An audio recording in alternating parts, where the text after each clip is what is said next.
Nito nga lang petsa ng atres ng kapapasok na kasalukuyang buwan ay inihayag sa Press TV na ngayon Iranian Navy Commander Rear Admiral na si Shahram Irani na kanila nga umanong i-installan ng sandatang hypersonic missile ang paparating nilang bagong barkong pandigma na sinasabing gawa din mismo sa sarili nilang bansa na pinangalanan naman bilang ang Damaban II Destroyer Warship. Dagdag pa ng naturang Iran Navy Commander na ang lahat ng depensibong mga equipment na kanilang ang ikakabit sa magiging bago nilang barkong pandigma ay tiyak nga raw na completely up to date. At base naman sa ilang mga nauna ng mga report ukol pa rin dito ay sinasabing ang Damaban II Destroyer ay inaasahang magiging bahagi ng ngayon Navy's Northern Fleet ng Tehran na nakahimpil sa karagatan ng Caspian. Ang pag-aanunsyong ito ng isa sa opisyal ng hukbong pandagat ng Iran ay mapapansin ngang nataon matapos namang i-unveiled ng nasambit na Islamic country ang kanilang kauna-unahang hypersonic missile na tinatawag na Fatah.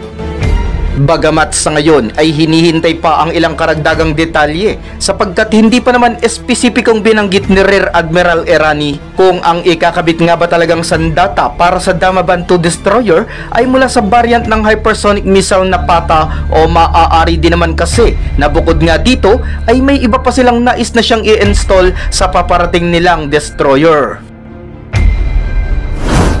Kaugnay pa rin sa balitang ito ay matatandaang nito din lamang unang linggo ng nakalipas na buwan ng June ay ipinasilay na nga ng pwersa ng Tehran ang paglulunsad ng kanilang kauna-unang hypersonic missile na Fatah na kung saan din ay nasabi nga dito na tinatayang aabot ng nasa 1,400 kilometers o katumbas ng 870 miles ang siyang range na kayang abutin ng naturang weapon. Habang gumagamit din daw ito ng mga solid propellants para naman magawa ang tulad sa mga high maneuverability, samantalang pagdating sa bilis ay kayang-kaya din umano nitong maarok ang tulin ng hanggang sa 5,145 meters or 16,880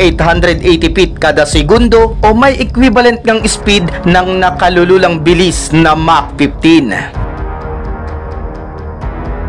Sa paglalantad ng bagong sandata na ito ng Iran ay wari namang ibinabasura ng ilang komentarista sa kanluran ang ukol sa nasabing hypersonic missile at animoy ipinararating na hindi nga ganoon kalakas o kaya'y hindi raw ganoon kalaki ang pinsala na kayang idulot ng gawang sandata na ito ng Iran. Subalit magkagayon man ang obserbasyon ng karamihang mga eksperto at analista ay tila nga hindi naman nagpatinag dito ang bansa ng Tehran. Bagkos ay lantaran pa nga itong nagpahiwatig ng isang maaaring strike gamit ang bago nilang ibinunyag na hypersonic missile laban naman sa kanilang pinakapangunahing kaalitan sa riyon na wala ngang iba kundi ang nasyon ng Israel. Ang halimbawa nga ng sinasabing animoy lantarang pagbabanta na ito laban sa panig ng Israel ay nito kasing kasabay ng katatapos na pag-unveil sa kanilang hypersonic missile ay agaran din ngang naglabas ang Iran ng isa namang provocative billboard na kanila pa mismong ibinandera sa Kapitolyo ng kanilang bansa. At kung titignan at babasahin ang nasambit na billboard ay makikita nga dito ang larawan ng ipinagmamalaki nilang bagong missile. Subalit ang kapansin-pansing mas kakaiba pa doon ay may nakaakibat din ngang mga kataga rito na kung babasahin ay talaga namang tila ay isang mapaghamong banta kontra pa rin sa bansa ng Israel. 400 seconds to Tel Aviv. Iyan mismo ang maikling salita na nakaugnay sa larawan na ang pinaka-ipinahihiwatig nga ay sa loob lamang ng ilang mga segundo ay kayang-kaya na nga nilang patamaan at mapinsala ang kabisera at ang siya ding pinakamalaking syudad sa Israel na lugar ng Tel Aviv. Patungkol pa rin sa inilabas na ito ng Iran ay sinabi pa ng kanilang National State Television na ang bago nga nilang Fatah hypersonic missile ay kaya nga din daw na i-bypass ang kahit anuman sa ngayon na mga pinaka-advanced na anti-ballistic missile system ng Amerika maging ang Iron Dome na pumoprotekta sa mahalagang lugar sa Israel.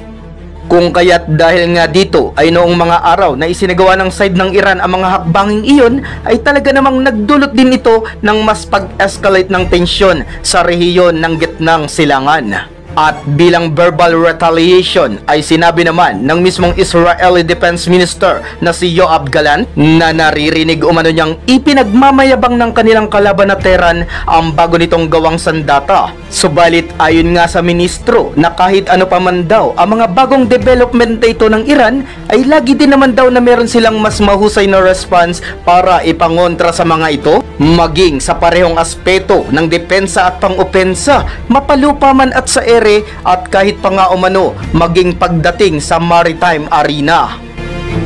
Wari ang tinutukoy dito ni Gallant ay ang inanunsyo ng nangungunang defense manufacturer ng Israel na Rafael Advanced Defense System nito din lamang petsa ng nakalipas na June 14, ukol naman sa isang dine-develop nilang sandata o ang bagong interceptor missile na tinatawag naman sa pangalang Sky Sonic.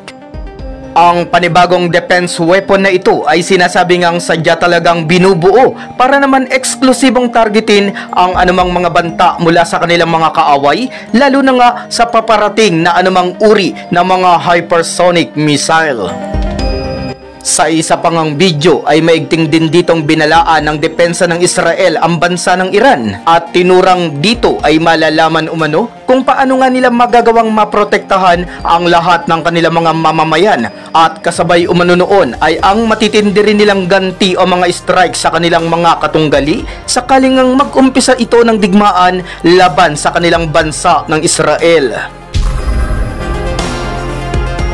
Ang tila patuloy na progreso ng Tehran lalo na sa paggawa ng mga panibagong sandatang pandigma, partikular na ang paglalantad ng kanilang Pata hypersonic missile ay talaga din ngang nakapagdulot ng alarma lalo na sa mga kaalitan nitong mga bansa na kung saan pa nga ay umamin ang mga opisyal ng West Nation at gayon din ang ilang mga military expert na sa kasalukuyan ay ang Iran talaga ang may pinakamalaking isinasagawang programa ng mga missile sa bahagi ng rehiyon ng Middle East.